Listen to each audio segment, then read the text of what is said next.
ሪታ ልብ አንጠልጣይ የህይወት ታሪክ ክፍል 10 ተራኪ ረዚቃ መሐመድ። ለሚስክ ዩቲዩብ ቻናል አዲስ ከሆናችሁ ላይክ፣ ሼር እና ሰብስክራይብ በማድረግ ቤተሰቦቼ እንድትሆኑ በታላቅ አክብሮት ጋብዛለሁ። ቪዲዮን ላይክ በማድረግ ጀምሩ። የሆነ ቀን ግን ያ አልፈልግም ያልኩትና የሸሸሁት ያለፈው ህይወቴ በጥላነት ተከትሎኝ መጣ። በቀጣዮቹ ሳምንታት ከካሊብ ጋር ያለን ቅርበት ከቀን ወደ ቀን እየጠነከረ መጣ። ካሊብ ወደ ሱቅ የሚመጣው ለንግድ ብቻ አልነበረም፣ የኔን ደህንነት ለመጠየቅና ጥቂትም ቢሆን ፈገግታዬን ለማየት ጭምር እንጂ። እኔን ላለማስጨነቅ ሲል ስለ ትላንትናዬ ምንም አይነት ጥያቄ ጠይቀኝም ነበር። ይህ ደግሞ በሰዎች ጥያቄና የሐሜትን ባለ ደከመው ስነ ልቦናዬ ትልቅ ረፍት ሰጠኝ። አንድ ቀን ከሰዓት በኋላ ሱቅ ውስጥ ብቻዬን ሆኜ ልብሶቹን እያስተካከልኩኝ ሳለ ካሌብ 2 ኩባያ ትኩስ ማኪያቶ ይዞ ጎራ አለ። ለዛሬው ቀዝቃዛ አየር ይሄ ይስማማሻል ብዬ ነው አለ ፈገግ ብሎ ማኪያቶን እየሰጠኝ።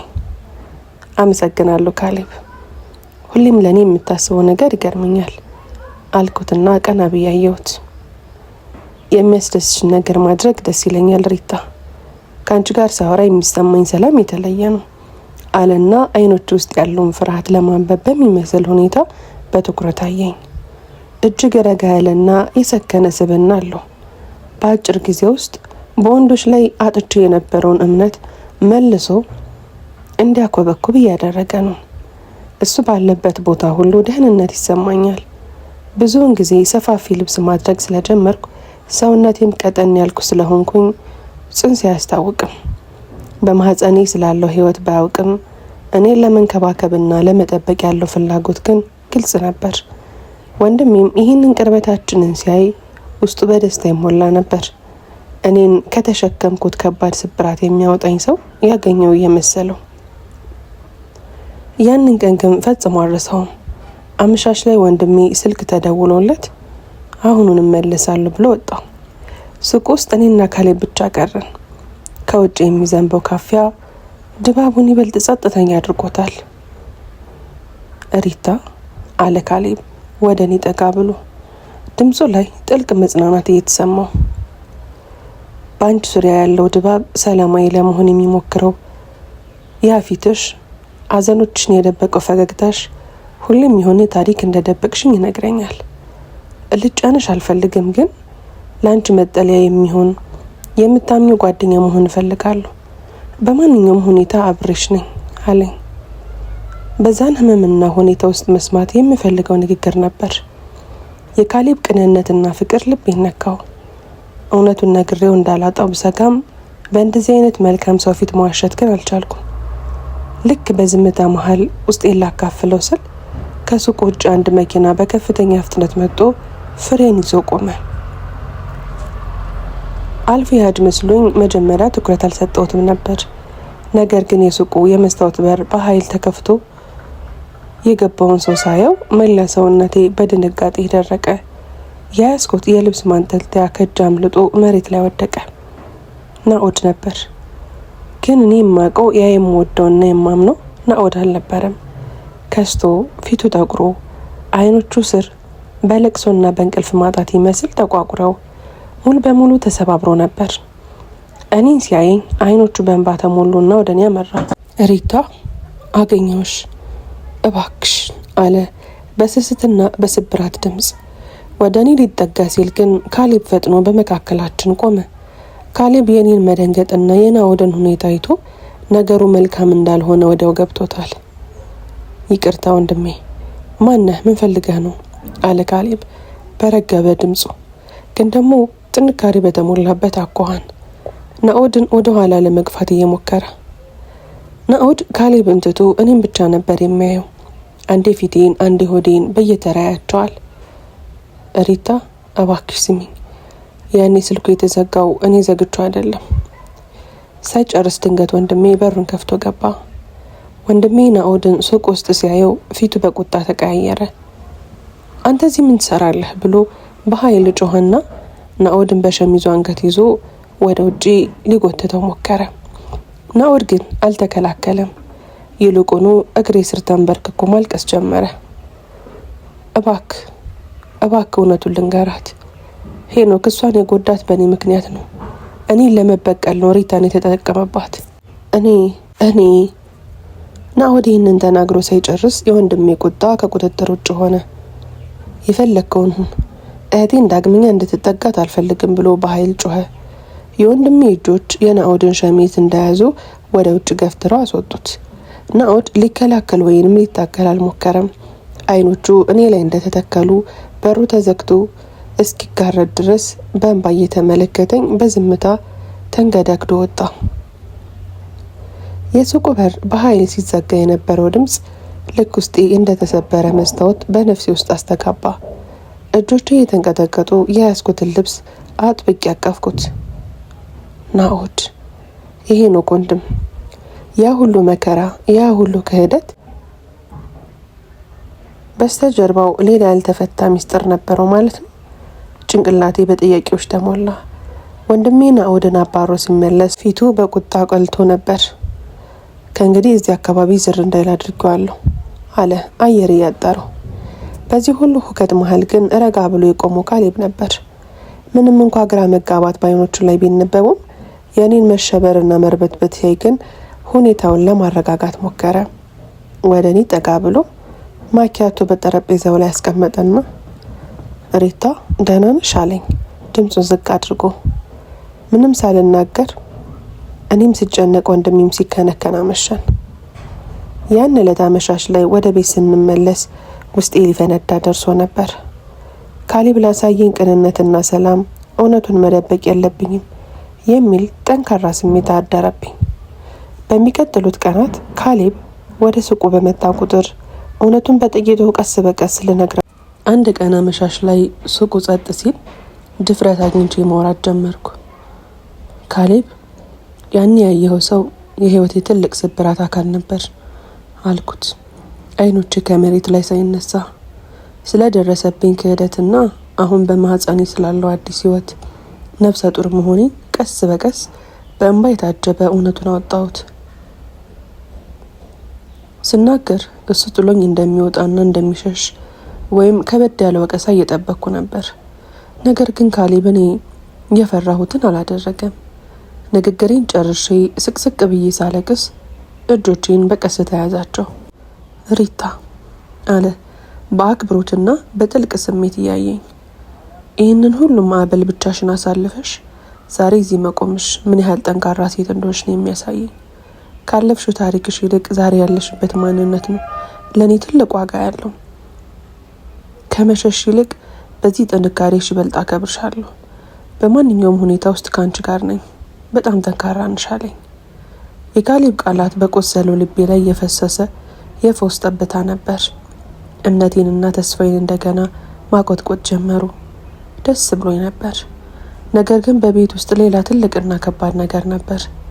እኔና አባቴ የምንኖረው በአንድ ቤት ውስጥ ቢሆንም ያ የደረሰብኝ ጥቃትና መከራ በመካከላችን ትልቅ የርቀት ገደል ፈጥሮብን ነበር።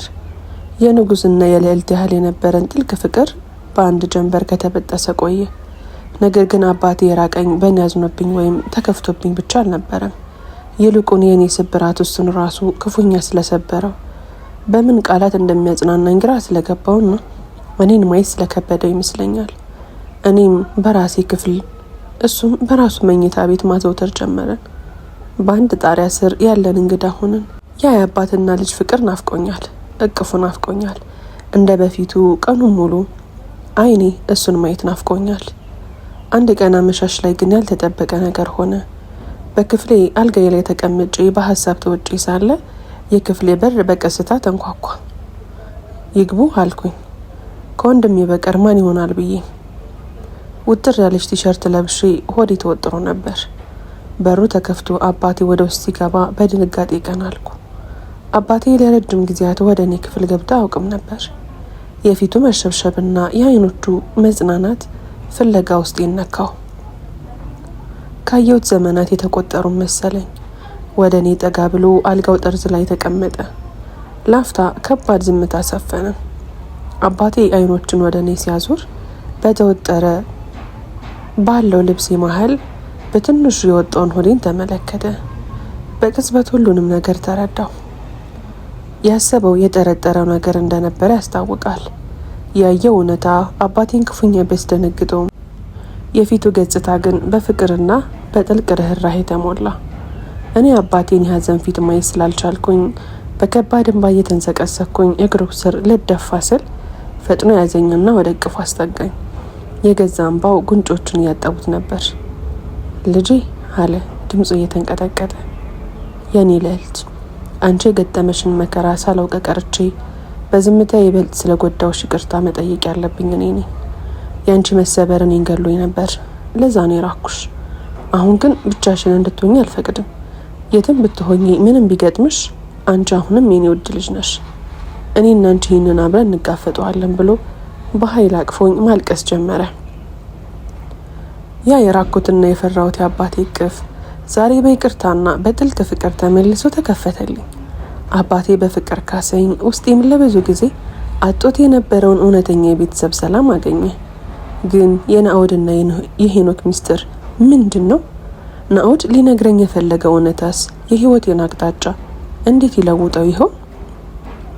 ከአባቴ እቅፍ ስወጣ ለወራት ተጭኖኝ የነበረ የብቸኝነትና የክህደት ከባድ ድንጋይ ላይ የወረደ ያህል ተሰማኝ። በክፍሌ ውስጥ የፈሰሰው የይቅርታና የፍቅር እንባ የቆሰለውን ነፍሴን አጠበልኝ።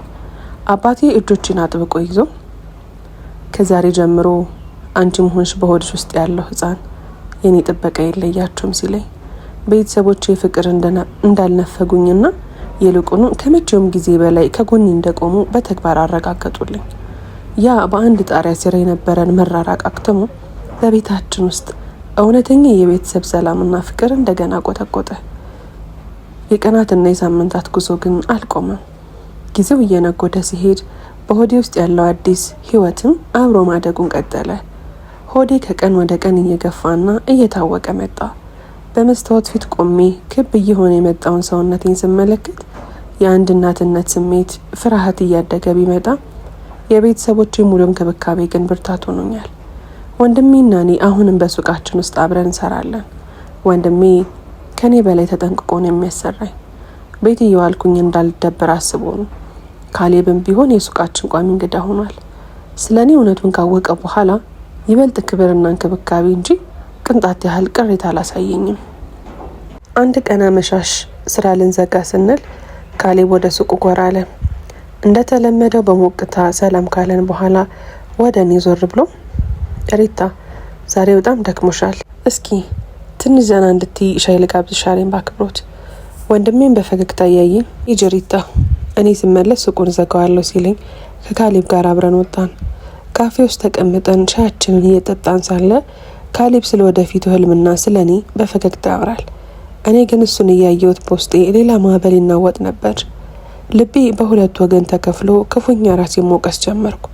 በአንድ በኩል ካሌብ አለ፣ በችግሬ ጊዜ ደራሽ የሆነ ታሪኬን አውቆ ያልጠላኝ ቅንና ንጹህ ሰው።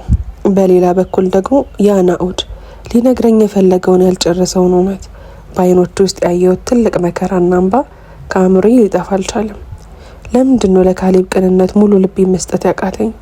ለምንድን ነው አሁንም የናኦድ ነገር በውስጥ የሚመላለሰው እያልኩኝ ራሴን በሀሳብ እገርፋለሁ። ከካሌብ ጋር ካፌ ውስጥ ተቀምጠን ሻያችንን እየጠጣን ሳለ ውስጥ የነበረውን መላጋት እና ግራ መጋባት መሸከም አቃተኝ። የካሌብን ንጹህ አይኖች እያየው እውነቱን ሙሉ ልነግረው ተመኘው። ካሌብ አልኩት፣ ድምጽ እየተንቀጠቀጠ። ወይ አለኝ ፍቅር በተሞላበት ድምጹ። ያኔ ሱቅ መጥቶ ወንድም ያባረረው ሰው ናኦድ ይባላል። የሄኖክ ወንድም ነው። ነገር ግን ሊነግረኝ የፈለገው በጣም ትልቅ ሚስጥር እንዳለ አውቃለሁ።